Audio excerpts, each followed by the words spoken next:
Hi, I'm Henrietta Lax. I think I'm gonna die soon, so I want to make a memoir or a little collection of me, just how I am and what my life was like before I die. The nice doctor, Dr. George Guy, set this up for me. I was born Loretta Pleasant on August 1st, 1920, in Roanoke, Virginia. My mother, Eliza, died in 1994, giving birth to her 10th child. My father, Johnny Pleasant, he didn't care much for us children, so he took us to Clover, where the majority of our relatives and everyone lived, and he split us kids up with our relatives, not wanting to take care of any himself. I was with my grandfather, Tommy Lax, and I had to work a lot. He owned a tobacco plantation where our ancestors used to work as slaves, and we still lived in that slave house that was been there for over 100 years.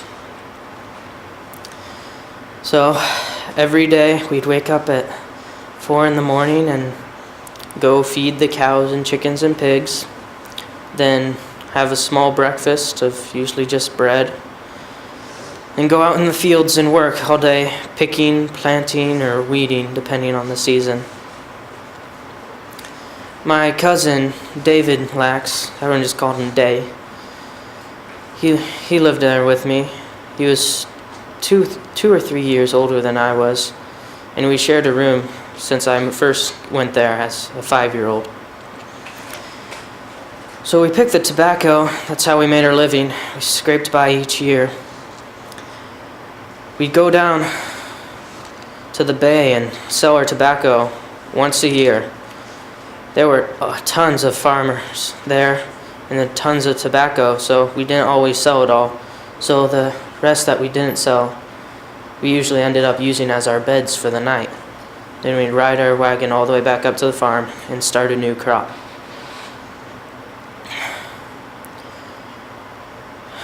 As we got older, we got out more, snuck out at night, and went to race horses. I'd always cheer for my cousin, Day, and sometimes for Wild Joe. Wild Joe really loved him, but I didn't like him very much. Eventually, I had 2 children with Day, Lawrence and Elsie. Lawrence the oldest, and Elsie. Elsie was quick birth. Day was still coming back with the midwife when she popped right out and hit her head on the floor. People say that's might be the cause that left her mind like a child. We don't know for sure though. I married Day in 1941 in a preacher's house, and then had Deborah and Joe, my second kids. And one day, as Day was out on his plow and I was following behind him planting tobacco, same thing we've done since we were kids, our cousin Fred Garrett came, and he went to Baltimore a couple years earlier, took all the money he had left from his shop, bought a ticket to go to Baltimore, and worked in the steel mill. Now this time, there was not a lot of work for young black men, but then the steel mill opened up because of the war, and there was tons of work. It was dangerous work, and they didn't get paid much, but it was more than they ever got before. He came back in his nice fancy car and his clothes, saying that we should go up there too. So Day did. I stayed there with the children. And then Freddie got enlisted. He got drafted into the Army. He left us all his money and told Day, it's time for you to get the wife and that children over to Baltimore.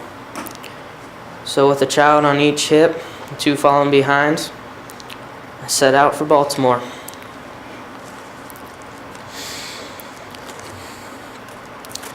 In Baltimore, I started having stomach cramps and pains. And they hurt so bad, I could not stand it, so I went to see the doctor, Dr. George Guy. He was nice, but he worked at Hopkins. And Hopkins had a bad reputation in Baltimore.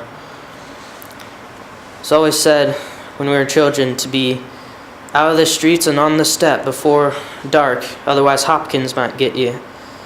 Hopkins got sued a lot for reports of experimenting on black women and black children.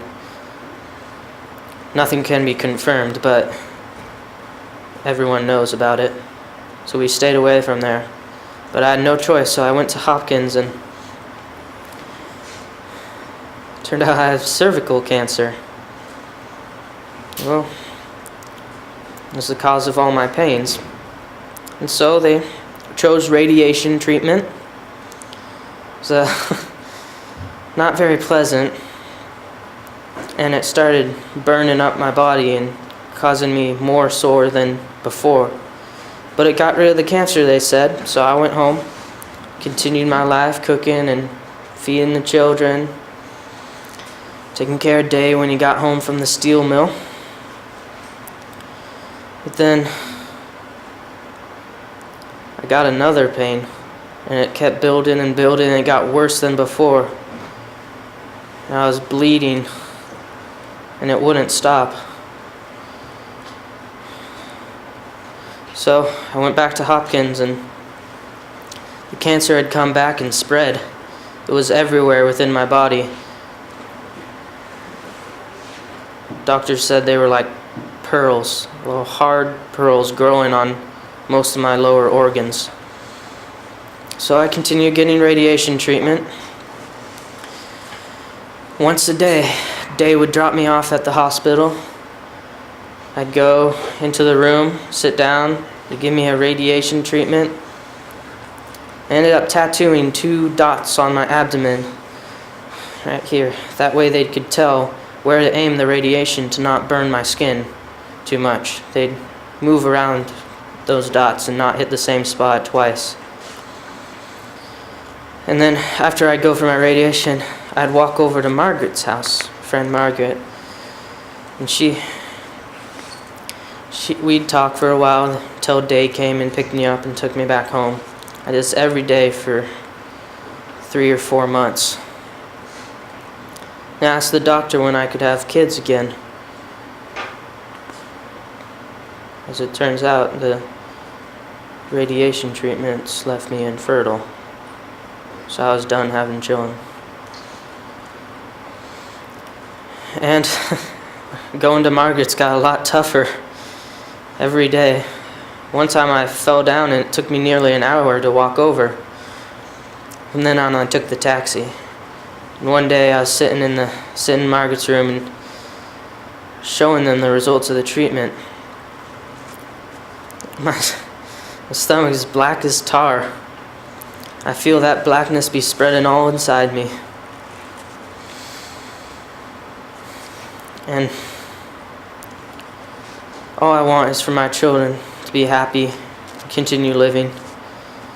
I remember the hard life I had working in a tobacco field and with a father who didn't want me and a dead mother.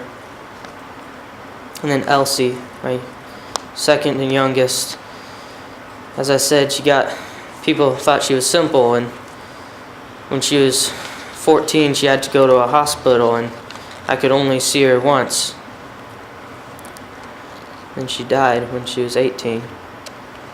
I never got to teach my daughter about boys and stroke her hair like I wanted to. And now I won't do that with my youngest daughter too.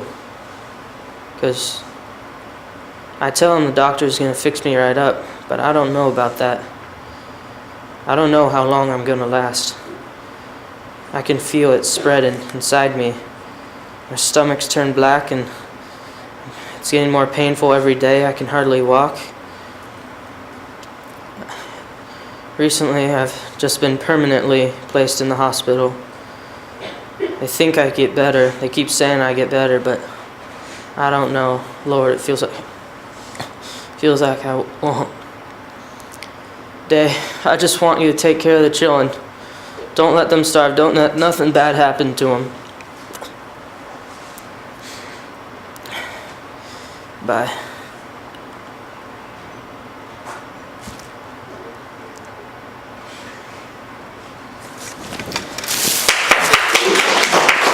Henrietta Lacks was a black woman living. Whoa, one second, sorry.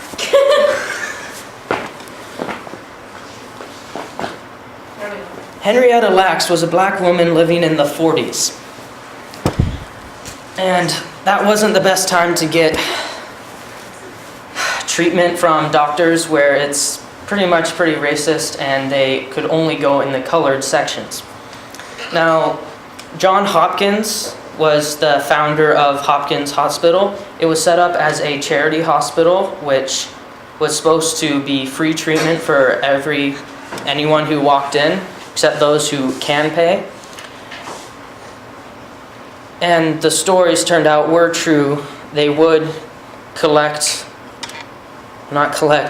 kidnap people and do experiments on them without telling them. They told them things like, we're screening you for disease and things, but they even took 200 black men and injected them with syphilis to experiment on how to cure the disease. So Henrietta went in there and never signed any forms giving them permission to keep any part of her or do anything else besides treatment.